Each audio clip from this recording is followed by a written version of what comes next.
Eto na mag-react na eh. Gagalit si June, kaya direct na lang muna. So ano po itong private tutor? Hindi ano na lang po. Good afternoon po everyone.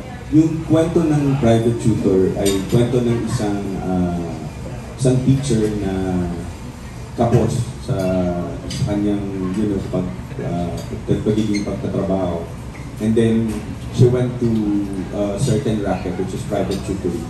Tapos dito na-discover niya since she's a deprived girl in terms of her sexuality. Dito niya na-meet yung mga character ng tao kung saan niya na-explore yung kanyang sexuality or sensuality.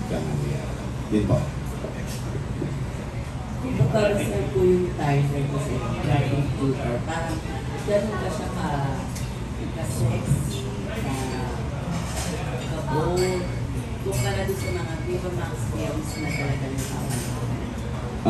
Yes po, as much as we tried to actually na maging daring at maging bolder dito sa yung character ni Zara para at least kahit paano mabigyan naman po ng bagong flavor ikang yung pelikula. Thank you, Derek. Thank you po kayo, Zara. So how, gaano kayo ka-sexy at ka-bold sa pelikula? First time niyo bang ginawa yung girl love?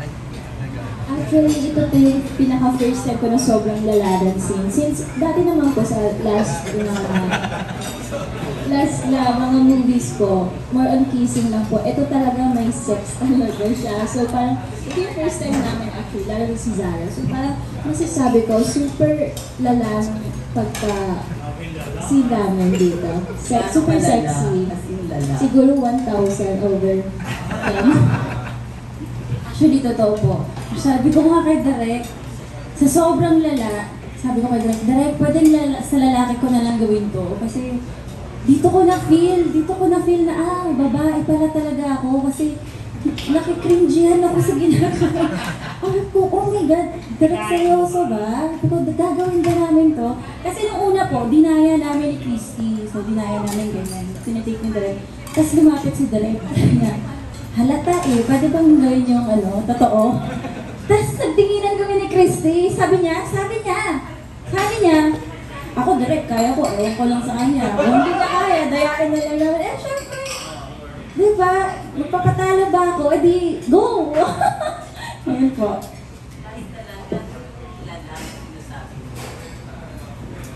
Lala to the point na never, kahit sa totoong buhay, never ko po talagang ginawa to. Lala to the point na shit, ang lala. Ang lala po talaga. Sabi ko nga, Direk, hindi kita makakalimutan. Sa'yo lang ako pumayag na gawin to. Grabe ka, Direk. Thank you! Gusto ko malaman para pagsulat ko, alin na lang kasi marami sinabi mo lang na ang lala ng pelikula. Ano yung lala yun to the extent of what? To the extent na gusto ko pong panoorin nyo para malaman nyo. Ganun na lang po siguro. It's for you to find out po. Kasi pag sinabi ko, wala, alam nyo na, na-imagine nyo na kami ngayon. Watch it. Ganun po. Alright, maraming salamat po. Thank you po. Actually, na-intriga kami lahat dun sa lalaan na yun. Oo. In fairness, mapapasubscribe yung mga hindi ba nagsasubscribe. Next po, let's call on Mr. Neil Ramos from Temple. Magandang hapon po. Gusto sana namin kasi gusto naman makilala namin si Zara, si Christy, before you entered join Viva Max. Ano po ginagawa niyo prior, saan kayo na-discover? Pakikwento lang ng background niyo. Thank you po. Ako po, medical course, which is dentistry. And then after that, after ko mag-dent, nag-mocha girls ako. Di ba? Layo. Kasi I love performing talaga. Tapos, after ko sa mocha, pinirate ako ng Poly East. So, naging recording artist ako. May mga sarili po akong kanta sa Spotify. Check nyo na lang po. And then, ayun, kinuha na ako ng Viva. Yun po. Okay, thank you. Ako po from girl group, dati po akong kasama sa P-pop generation and yun din po, under yun po ako nun sa nursing student po ako. Tapos, yun kinola ko ni Boss Vic na gusto mo ba mag-Viva Max kasi yung IG ko daw po is more on bikini photo. So, doon ako na-invite ni Boss Vic na why not? Sabi ko, sige po Boss Vic, i-try ko po mag-Viva Max. Of course, before nyo, siguro naman sinabi sa inyo na yung Viva Max is more like sexy, no? Paano nyo hinarap o tinanggap yung idea na from singing, ito maghuhubad na kayo like sa streaming o sa pelikula. Paano yung transition to? Inisip ko naman po kasi na Viva Max is for the sake of arts naman. So parang hindi ko naman siya inisip na ay maghuhubad ang pangit tingnan. Hindi ko. Kasi ito for the sake of arts lang talaga and more on acting. So yung mga nakikita nyo more on acting yun, talagang camera angle. So para yan din, naisip ko na maganda naman talaga and lalo na sa field of work namin, lahat ng tao, lahat ng prod, sina direct, super maalaga sa mga artist, talagang after ng love scene, pino-cover agad. Yan. How about you, Shara? Ako naman po, syempre po, ayaw ko naman po mag-lie sa inyo. Nung una, shock talaga ako kasi hindi ko inakala na ganun yung offer. But looking back kasi, parang iniisip ko before, nasa Star Magic Workshop pa ako, ay, sorry, Viva pala to, kalaban tayo. Nung ano pa naman ako, teenage pa ako, nasa Star Magic Workshop ako, kasi gusto ko talaga mag-artista. Eh, walang opportunity ng time na yun, kaya nag-mocha girls ako, which is performing. Parang feeling ko, artista na din ako, kasi nag-perform ako sa maraming tao, may mga cameras din. So, looking back, parang ito na din yung tinanggap kong opportunity para sa pangarap ko dati na ngayon lang binigay ni Lord. Ngayon po. So, hindi naman siya nung una, mahirap kasi mako-culture shock ka sa taping. Pero nung pag naiintindihan mo na yung industriya na ganito yung mundo, nagkukwento kami, hindi lang basta hubad. Diba? Tsaka proud kami na nasa Viva Max kami kasi kaya kami nakuha dito kasi we're sexy and pretty. Yun po. Thank you. Total proud na rin ni Mama kayo na nasa Viva Max kayo, ma'am, nung nabanggit mo na rin. How far would you go in terms of like sexy scenes? Gaano kalala? Gamitin ko na yung term mo. Gaano kalala yung like, how far would you go? Paano ba? Basta ang nasabi ko po, sa lahat po, ilang yung nagawa ko, parang sa mga nagawa kong movies, ito talaga yung pinakamalala. Kasi may part na, di ba usually sa movie, lalaki yung gumagalaw. May part dito na ako yung gumagalaw. Ako yung gumagalaw. Kasi, di ba, parang fantasy din naman ng mga viewers na parang sa babae, di ba? Kaya mga lalaki gusto niyo yung babae gumagalaw, di ba? Walang hindi. May ilong. Hindi. So, yun po. Makikita niyo dun yung pagiging mga pagiging ko. Ayun po. Okay, how about you, Chrissy? Gaano ka lalim o gaano kalayo ang kaya mong lakbayin bilang isang Viva Max star? Hindi ko pa po siya masyado masabi kung gaano kalayo. Basta ngayon, ginagawa ko talaga yung pinaka-best ko. Kung hanggat makakaya ko, gagawin ko. Kahit gaano pa yan kahirap. Okay, maraming salamat sa inyo. Good luck. Thank you, Sir Neil. So, by lala, siguro, does that mean daring? Mga ganun, very, very daring. Oo, No, sobra. no. Para at least medyo malinaw-linaw tayo. Kasi kanina pa natin throw around yung word na lala diba? So, mas maganda kung may konting meaning behind the word lala. So, daring, no? Yeah. Very, very daring. And challenging. Challenging to the point na shoot namin yung bed scene namin. Isang bed scene, 3 hours. Woo! Matindi yun. No? Kasi OC si Direk, OC siya. Gusto niya perfect. Hinahanap niya yung angulo. There you go. So, we are after quality. Yeah. Alright. Next question po, maraming salamat. Let's call on Sir June Nardo from Batatas University. Grabe naman siya. Mamaya naman po. Si Sir Randy naman, tanong ko si Sir Randy, the writer. Anong ginawa mo rito? Malala. Hindi, kidding aside, Sir Randy. Kung may nagawa ka na sa Viva Max, anong difference ng private tutor? doon sa kumpara sa nagawa mo? Actually, first time ko po magsulat para sa Viva Max. Okay, how was it? Medyo mahirap magsulat ng erotica kasi, di ba? Kasi yung damdamin mo, parang, teka lang, Dahil hindi mahirap din talaga yun, di ba? break muna tayo. So, gaano mo katagal to sinulat? Hindi ko matanda, siguro 3 days. 3 days. Pati yung mga daring scenes, inalagay mo o with the cooperation of direct? Ikaw, idea mo yun na binabo ng direct o is it the other way around? Hindi, kasi matagal na kami magka-collaborate ni Direk Ryan since mga early 2000s pa. So, mabilis na kami mag-collaborate sa mga ang hinahayaan niya ako na yung first step is, sige, gawin mo na. And then, sa kanya titignan, ipa-fine-tune, gano'n. Ito pumasa sa kanya. Pumasa na sa kanya. Ilan yung ginawa mo love scenes dito? Hindi ko Madami po. Marami? Ang lala naman ng pelikulang ito. Hindi kasama yan eh. Kasama yung sa trabaho. Marami rin. Mahirap ba din, sa Randy? Mahirap bang gumawa ito? Pangilang Viva Max mo? Una pa lang po. So, hindi naman mahirap kasi marami pang idea at saka syempre, lalaki mo, alam mo, siyempre, kailangan kapag sa ganitong di ba? Bihira lang yung writers dito. Kumbaga, napapagod din yung iba, kaya kailangan din ng fresh. So, fresh ideas to mga... So far, fresh kasi hindi naman ako, hindi ako sinulat na erotica before but hindi ganito kalala. Okay, thank you. Si PJ and Mark, wow. Tayo nga kayo. Dapat na ito lang, hindi ko pwede patayuin. Natatayo ko lang, patatayo lang, wala mong patatayuin. Tayo lang. Diba? Pasable, pwede. Anyway, thank you.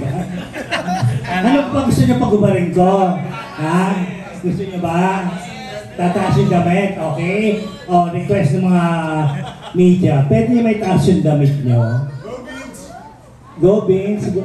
Go Beans! August 20 na lang po siguro. Ano? Sa August 20 na lang po siguro pag nag-showing na po yung namin. Ay wala. Si Mark po kaya hindi namin papanoorin yun. Si Mark. Ay, grabe. Ang damot yun, yung dalawa kanina.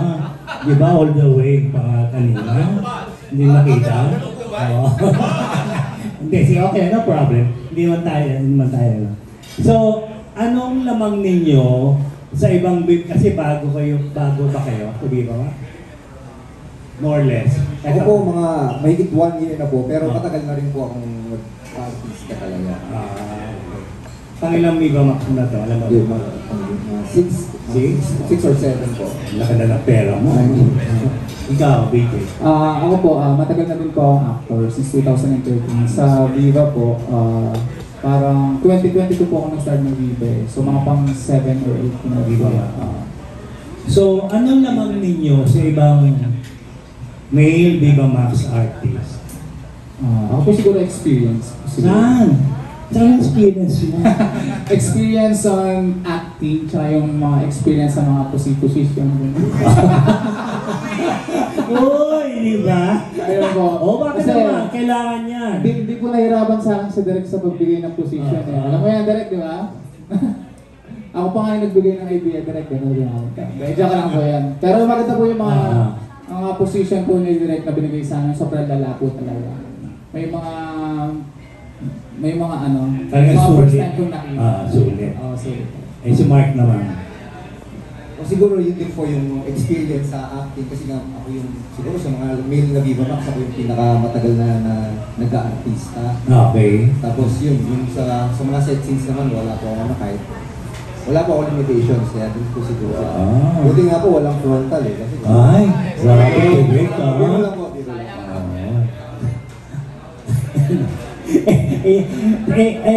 Kumusta na first time niyo ba together sa First time niya? Opo, kami pong apat, first time po. First time. Pati si Derek po, first time po natin. So, how was it working with the two girls muna and then the director?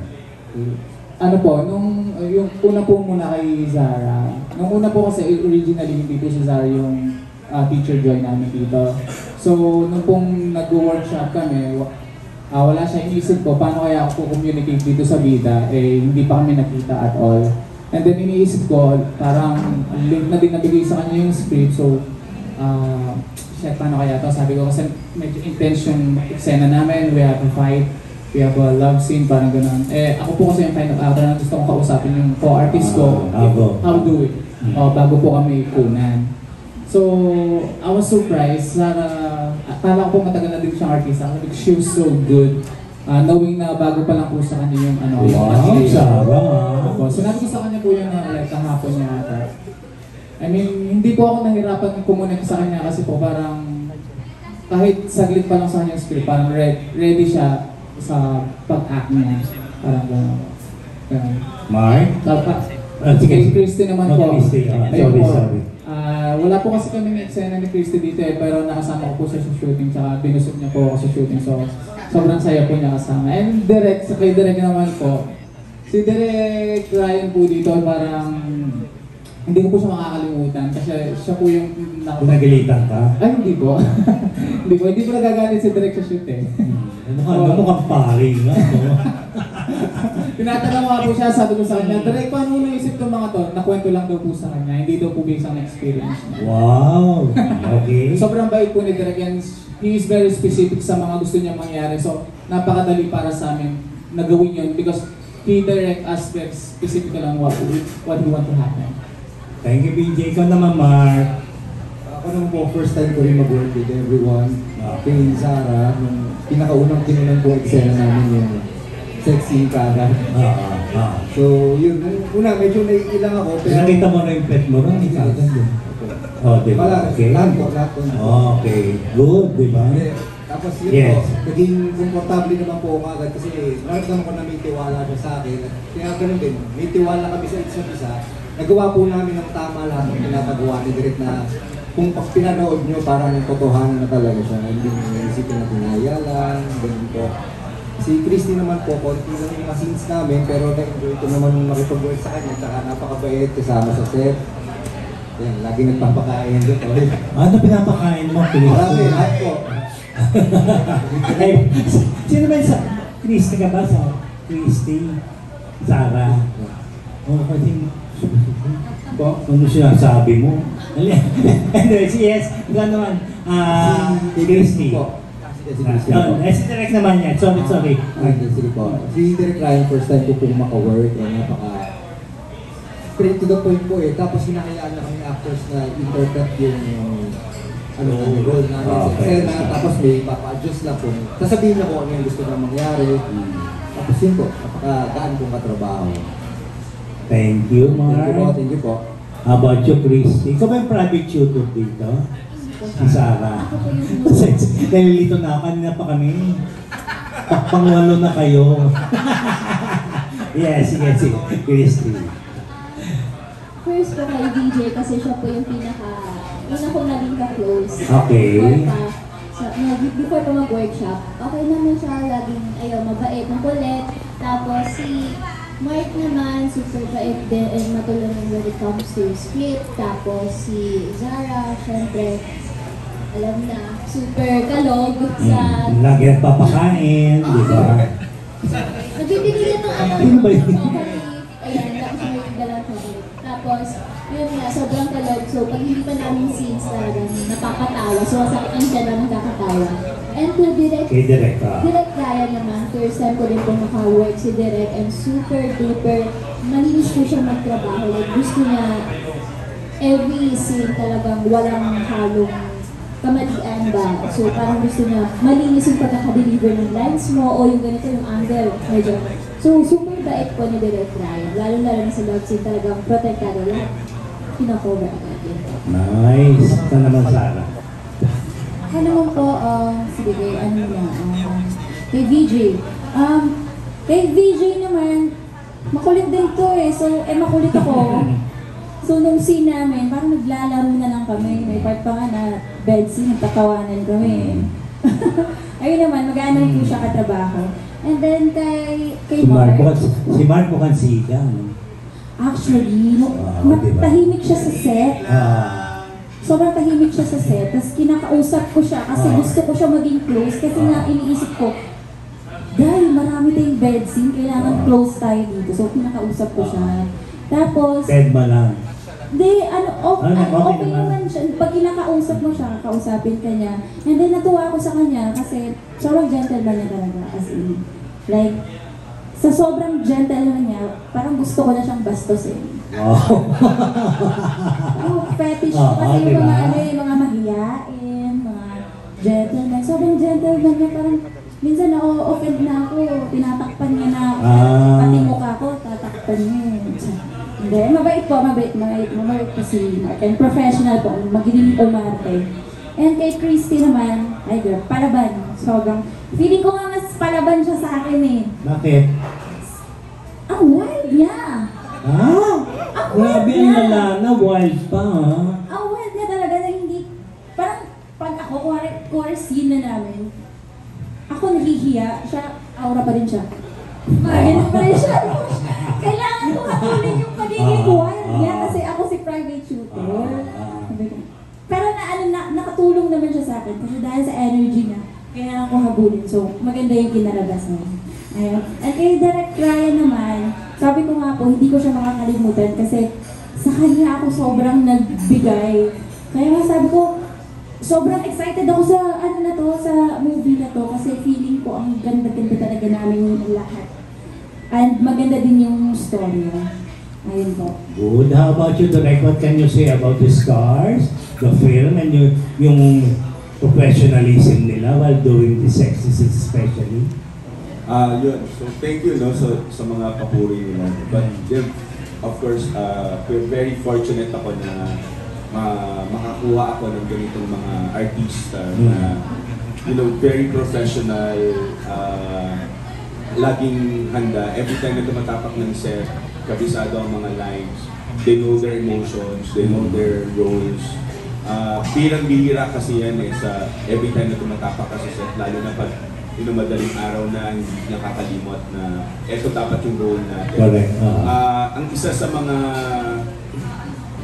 natuwa ako ay binigay nila sa akin yung tiwala nila. Because that's a workshop that I gave to them. Hindi yung workshop na acting. Ang ibinigay ko po sa kanilang workshop is about trust and communication to the director and the actors. So I think mas naging maganda and mas naging fluid yung lahat ng role ng bawat isa at sa amin din sa parte ng mga produksyon na ganito dapat yung tinatapakan. At sobrang nagpapasalamat ako kasi yung lala na sinasabi nila at wild na sinasabi nila based on the execution, talaga po namang, totoo naman po yun. So, kumbaga parang na-enjoy namin siya at we're very proud doon sa material na produce namin. Yun lang po. Thank you, Direk, and thank you all to us and the writer. Congratulations. Maraming salamat po, Sir June Nardo. Thank you very much. Si DJ kanina, parang may laman yung so good mo kay Sarah. Next question po tayo. Let's call on Sir Roldan Castro from Abante tonight. Kay Mark, kasi ibang batch na itong mga nagpapasexy ngayon. Siyempre, ang inabot ko, mga panahon ng mga Maytong ko, mga Aya Midel, tapos na inabot mo na yung mga bagong batch. Kumusta? Yun nga, hindi sila Aya Midel, hindi ko na inabot dito. Hindi ko na inabot sila Aya Midel. Di ba mga partner sila Aya? Sila nito. Okay, Maytong ko, mga ganun. Okay. Yung kay Barney, mas grabe, mas wild yung mga eksena ngayon eh. Kasi nung nasa cinema pa, so daya-daya lang yung mga eksena, konting ganyan, hindi talaga masyado ituloy, gano'n. Tsaka isa pang malaking kaibahan sa akin, nung that time, kailangan ko yung mga ka-eksena ko. Ngayon, 20 years younger, gano'n bata, mas bata pa yata sa anak ko. So yun. Pero gano'n lang, acting lang naman, role lang naman. So, pero pumasok sa utak mo na makakabalik ka at makakapag-lead ka rin. Hindi, actually, nung bumalik ako, nagka-character actor na ako sa mainstream, sa TV, sa mga movies. Pero nung nagkaroon ng opportunity, nung balik ko, pagpunta ko sa Viva Max, sabi ko character roles lang. Mm. Hanggang nagulat ako, binibigyan ako nila Boss Rick ng lead roles. Kaya syempre, masaya din po ako dahil parang 20 years talaga, exactly 20 years.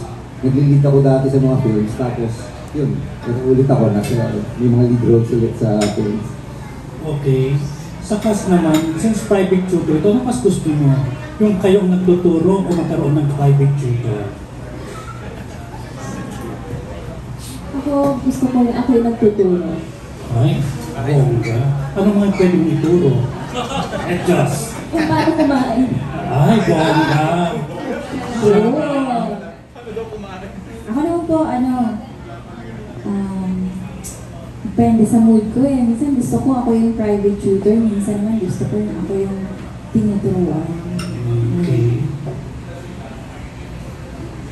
Ako po siguro ngayon, gusto ako naman yung tinuturuan.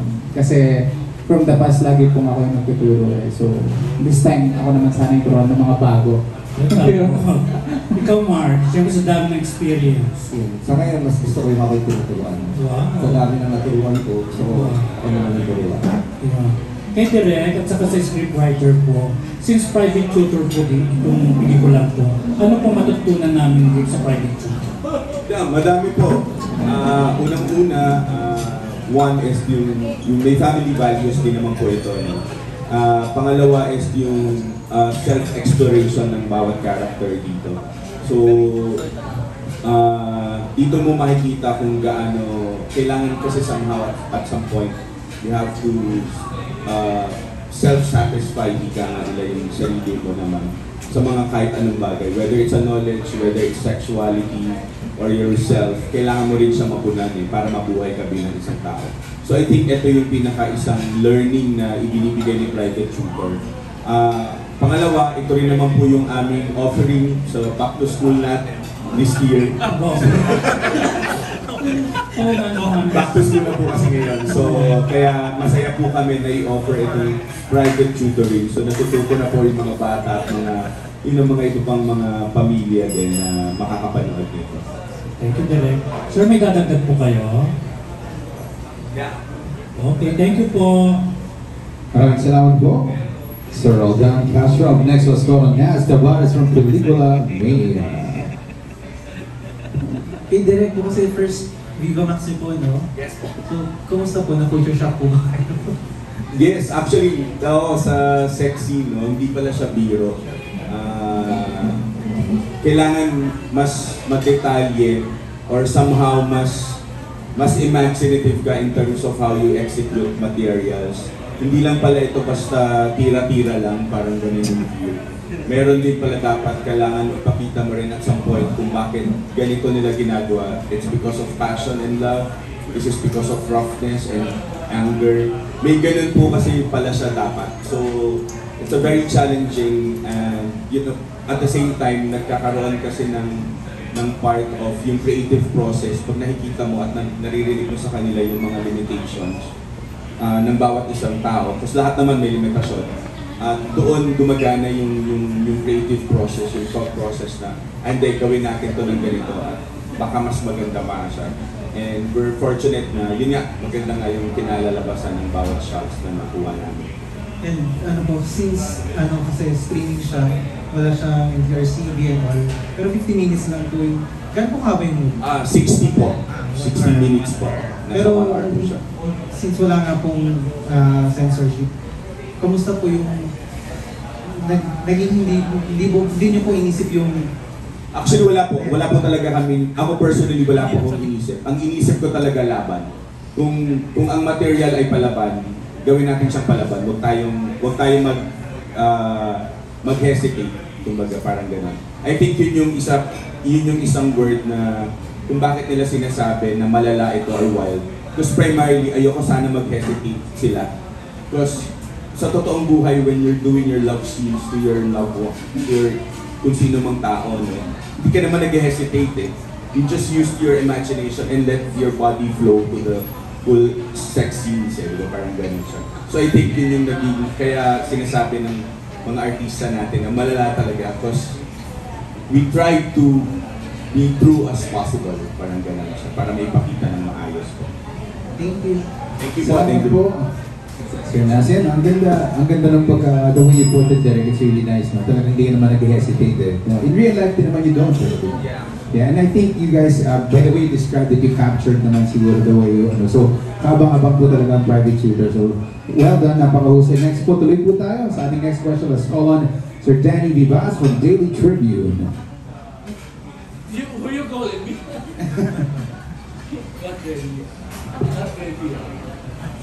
Sige po. Next po tayo. No worries, sir. Let's move on to Sir Alan Sangkon from Stars Photography. Hello po, good afternoon. Congratulations sa New Viva Films. Ay, sa New Viva Max film ninyo.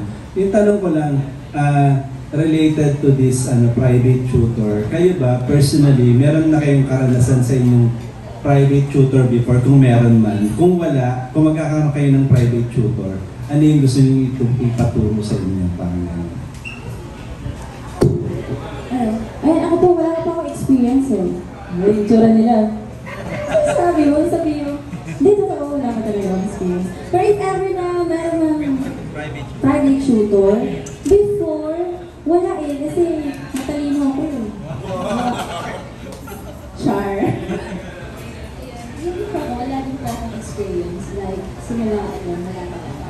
Kung magkakaroon ka ng private tutor, ano yung ipapaturo mo? Siguro,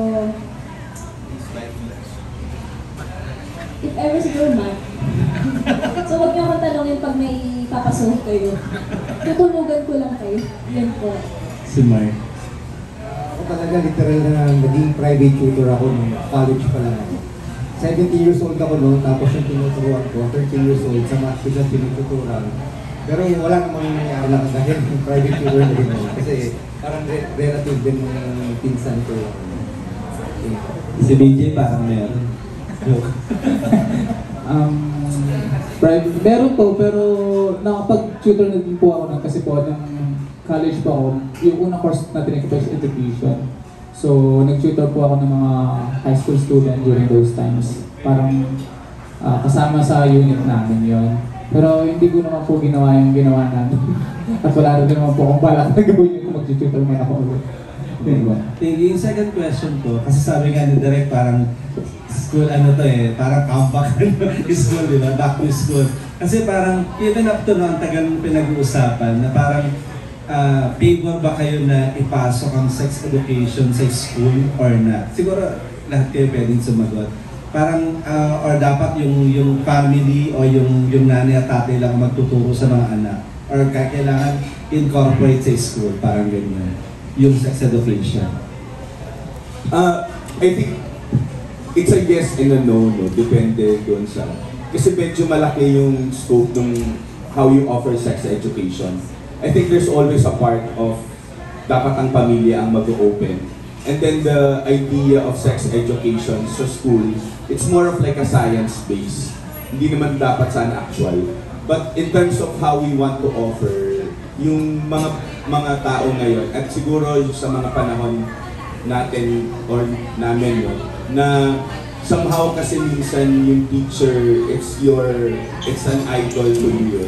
And at some point, when you're at the age of exploratory, you imagine your teacher also. I'm sure isa sa inyo ay ini-imagine nyo na sana magkasama kami ng teacher sa ganitong part. Or sana, whether it's a date or not, or sexual fantasies. Yun po yung gusto namin ipakita dito sa private tutor na pelikula na ito. We wanna hear from Sarah. Ikaw ba? Well, for me, same po with Derek. Okay po siguro sa akin kung may sex education sa school. Kasi for me, sa panahon ngayon, sobrang dami ng mga mga teenager na nagkakaroon ng, So feeling ko, sa school, kailangan mo matutunan yung sex education para sa bahay yung guidance sa parent. Kung kailan mo ito pwedeng gawin, kung kanina mo siya pwedeng gawin, kanina sa bahay ko. And sa school, yun po, science po. Yun po. Yes. For me, it's a yes and a no din po. Doon po muna tayo sa yes kasi nakikita naman po natin ngayon na sobrang dumadami po yung population natin. Oh, nag-reporter. Yun nga. So yun nga, and mostly yung dumadagdag is mga dalaga na nagkakaanak. maaga and yung iba sa kanila is hindi patanggap ng family nila, so parang, ayun, nag-disappoint sila. Sa long naman na sex education sa mismong school, kasi nakikita din natin, nababalitaan natin na mismo ginagawa mag-jowa sa school mismo. So parang yung iba, teacher mismo nagtuturo na, okay, so parang hindi nila nag-guide ng maayos yung mga estudyante. Or let's say, nagtuturo sila ng sex education, pero yung mismong estudyante, doon nila ina-apply sa school eh. So, pero di naman siguro lahat. So yeah, it's a yes and a no for me. Private tutor. Private tutor. Hindi, ganun din po. Pero I think naman nung tinuturo sa health din eh. Di ba? May part na ganun. Parang sex education, nandun na talaga rin siya. Pero yung hanggang dun lang sa part na yun, para sa akin, hindi na yung position ng mga ganyan ano. Hanggang sa ano lang talaga kung paano ano yung early pregnancy. Yun yung mas importante. Kahit nga sa mga sa college siguro, mamigay sila ng condoms. Parang ano yun, I think may magawa doon. So, yun sa akin, pagod naman ako sa ganun para magkaroon ng awareness yung mga estudyante sa mga possible consequences. Thank you po. DJ. Ayun, ako po agree po ako sa sex education. Hindi lang po sa school, pati rin sa bahay. Parang orientation lang sa mga parents on how sex happen para maituro sa mga anak. And very important po na tinuturo siya sa school kasi meron po tayong mga estudyante, lalo na mga kabataan ngayon, na hindi komportable expressing this kind of issues sa mga magulang nila. Kasi ayun, ako kasi hindi ko man masasabi sa parents ko yun eh, paano yung sex? Hindi ko naman masabi ng bata ko. So, very important na tinuturo siya sa school para maiwasan din natin yung early pregnancy kasi sabi nga ni Christy, overpopulated na yung mundo. Pag early pregnancy ba, lalo tayong gado. Si Sir Randy. Sa akin, yeah. May kukwento ako nung bata ako, tinatanong ko sa magulang ko, Mami, dati paano ba siyempre, paano ba nag-limit ang sperm cell at saka ang egg cell? Sabi ng nanay ko, tinutulong. So, tinutulong. Okay. So, anyway, kasi yung para maiwasan yung mga, alam mo, ako magulang na rin eh. So, para maiwasan yung gagawin joke, gagawin yung, I think kailangan talaga ng sex education sa school, gawin siyang science-based. Plus, hindi lang science eh, pati yung consequences. Kaya di ba tinuturo rin sa yung anong consequences ng teen pregnancy, yung mga ganon. So, yeah, I think kailangan. Okay, thank you. Maraming salamat po, sir. Thank you to our cast also, our writer. Maraming salamat po. Meron po ba tayong mga bahaba ng question? Actually, well said, no? Yung sinabi ng cast natin na I'm sure most of us would agree na dapat nga ituro for awareness, diba, for education, then nakakatuwa naman po yung mga sagot. Maraming salamat.